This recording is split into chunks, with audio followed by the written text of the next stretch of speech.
tanpa bekal yang cukup. Akan tetapi Ibrahim taat dan tunduk patuh kepada Allah Ta'ala.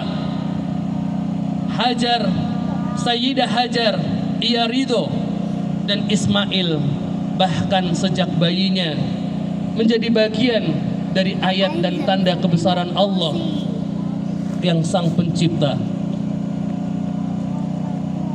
Disinilah kita kemudian mengenal bagaimana ketegaran seorang ibu, Sayyidah Hajar, yang tak pernah tinggal diam. Ia terus bergerak, ia terus berusaha, ia melakukan sa'i, usaha yang sungguh-sungguh. Ia terus berlari 7 kali bolak-balik antara Bukit Sofa dan Marwah. Sofa artinya bersih, yang dihasilkan dari penyaringan yang disebut tasbiyah. Orangnya yang menjalankan sofa adalah Sofi. Kalau dia perempuan namanya Sofia. Dan Marwah adalah segala puncak apa yang didamba, apa yang kita doakan ketika seseorang tawaf. Ia berdoa, Rabbana atina fid dunya hasanah wa fil akhirati hasanah wa qina adzabannar. Bukankah itu yang didamba? Kebaikan dan hasanah di dunia, kebaikan dan hasanah di akhirat, dan juga perlindungan dari api neraka. 7 kali ia bolak-balik mencari dalam Sofa dan Marwah demi mencari air untuk anaknya yang kehausan. Dan Allah membalas usahanya dengan cara yang istimewa, dengan pertolongannya. Zam-Zam kemudian hadir sebagai mata air yang tak pernah berhenti selama-lamanya. Di sisi lain kemudian waktu berjalan. Allah memberikan ujian baru bagi Ibrahim. Perintah menyembelih Ismail, anak yang dinantinya bertahun-tahun. Kita kenal doanya dengan Rabbi habli minas solihin. Anak yang dinanti bertahun-tahun, yang disayangi dengan sepenuh hati.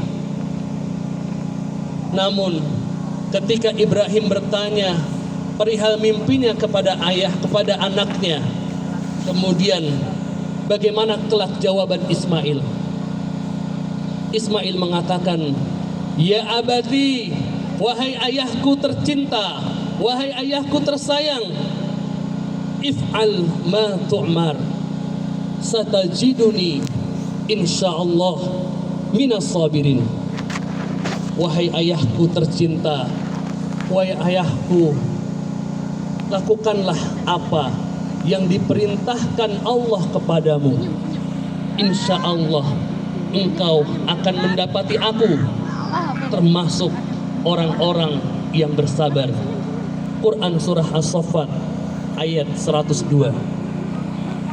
Ayah yang taat, ibu yang ikhlas, anak yang sabar, 3 pilar keimanan yang kokoh. Dan karena itulah kisah mereka kemudian diabadikan dalam ibadah haji, dalam takbir, dalam kurban setiap tahunnya. Dan jangan pula lupakan Sarah, istri Nabi Ibrahim yang mulia. Usianya menua, namun doanya tak pernah padam. Ia terus berharap kepada Allah untuk memiliki keturunan, dan Allah pun kabulkan doanya. Lahirlah Ishak dan keturunannya.